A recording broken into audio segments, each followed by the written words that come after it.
This is take two.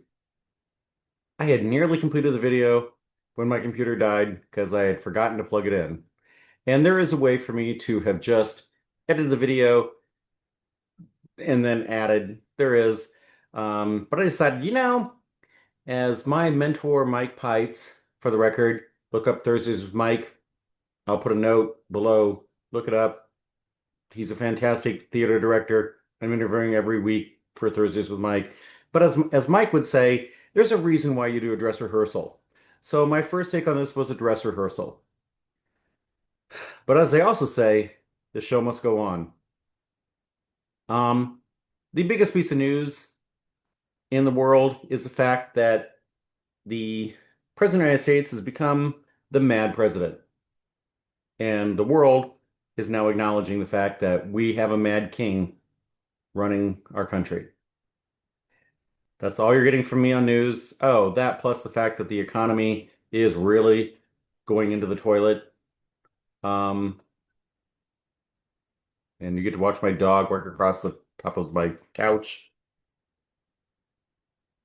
Um, GDP came in well under expectations, and the inflation indicator that the Federal Reserve actually watches for uh, was blinking signs of red, 3.1% year over year inflation. That's the thing they look at to determine if they're going to lower any rates. But combine the dead economy plus inflation, the word that you have to be my age or older to really remember is the term stagflation. That's where we're headed for, boys and girls. Buckle up. Now, let's get to the things that I care about. I care about those other things, but yeah. First, a bit of housekeeping. My friend Cecile will be okay. She will. I don't have a ton more details, and I can't talk about it until I can't talk about it until I can talk about it. But she's going to be okay. That's all that matters. Now, really, let's talk about me. My name is Stephen Merlin Kranz. I'm the fifth child of Merlin and Joyce Kranz. Mom and Dad had a daughter, then another daughter. They intended to name their first son Stephen Merlin, but at the time their first son came out, uh, this was not long after Dad lost his brother Wilbert, and so my brother Mark was named Mark Wilbert Kranz. Born March 15th, 1960. He died March 15th, 1983 from suicide. My brother, Mark, uh, his addictions are what overcame him. My earliest memory of his addictions is a memory of us going to the Vinton Hospital with the high school principal and middle school principal holding him down, mom in the passenger seat. And when I related this story to my sister to my sister Miriam, Miriam said, "Who do you think was driving the car?"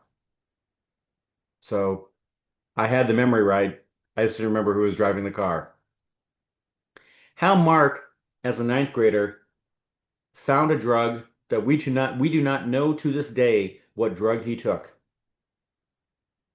But Mark somehow or another in ninth grade in Benton community had access to a drug that caused him to wig out in a way that it took two very strong men, the principals of our school, to hold him down as we got him to the hospital. I said yesterday that I thought today's theme would be the prodigal son because when it comes to our family, Mark is, was, always will be the prodigal son. I've always found that parable problematic. You know, the good son stays home, does all the right things. The prodigal son leaves, has a wonderful time, and he returns home and And somehow or another, the father says, go kill the fatted calf and let's have a celebration. And the good son basically does a WTF. I always identified with the good son. As I've grown older, I understand the father.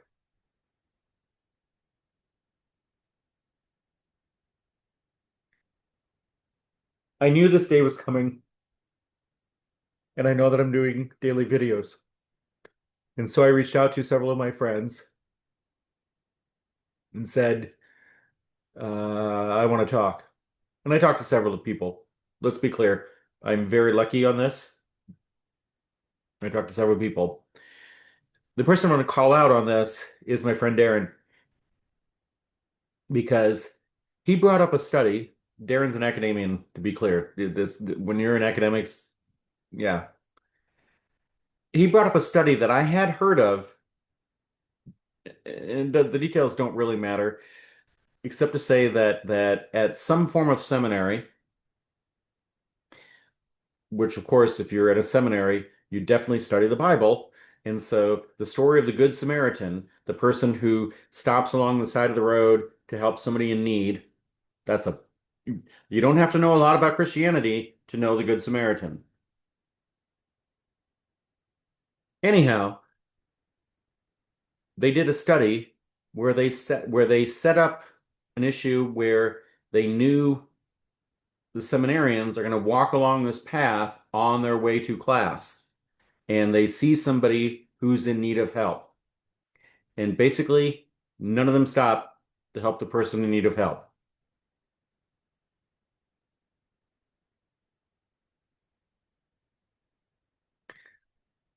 Is there a lesson in that beyond don't be a hypocrite? I don't know. It's why for all of my life I've stopped and helped hitchhikers anytime I can. Doesn't make me a better person. I just do because I don't know how I'm going to die, but it's not going to be picking up a hitchhiker. I know that.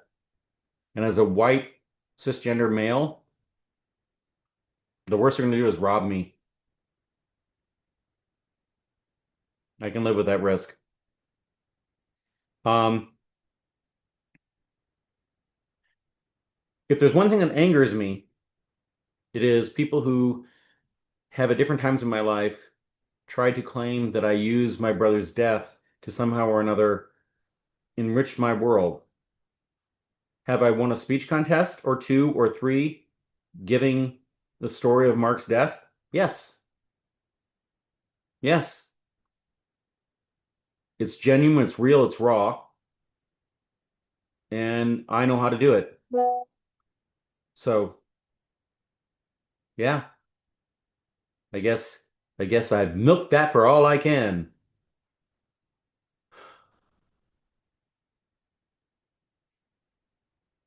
The other way I was going to go with this before talking to Darren was to go down the path of there by the grace of God go I.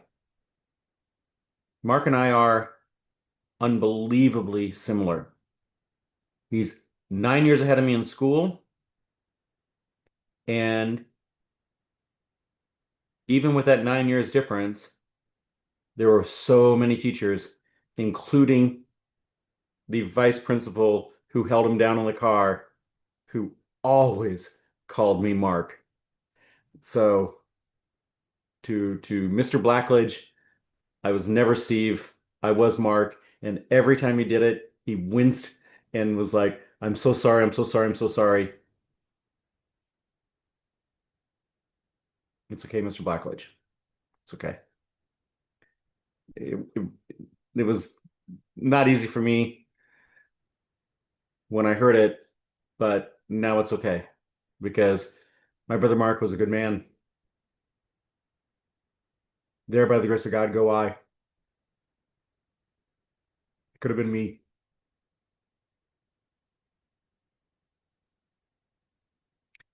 My biggest, the thing that upsets me the most,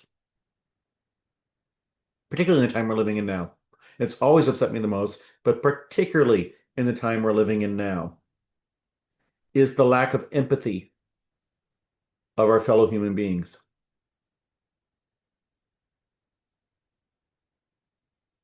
I don't understand it. Are you so incapable of putting yourself in someone else's shoes that you have to be like our president and buy a bunch of shoes for every cabinet member, not knowing the size of their feet, so some of your cabinet members look like they have clown feet? That's a true story. Google it. It's funny. Find the pictures. It's funny. Let that go.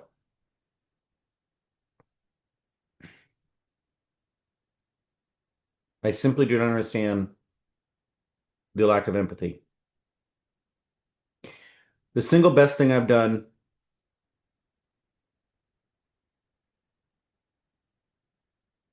the single best thing I've done in the past 10 years was a night that I did not remember to turn my phone off. And I received a call in the middle of the night from my childhood bestie, Lonnie. His godson had committed suicide, and he didn't know anyone to reach out to but me.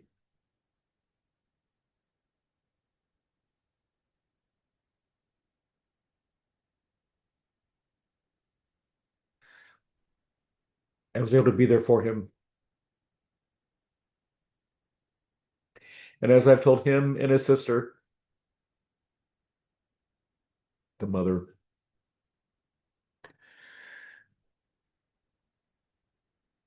there are some holes in your heart that will never heal. Can't, because there's, even though Mark left a bunch of notes, so we all know his thinking, even with that, we'll never understand.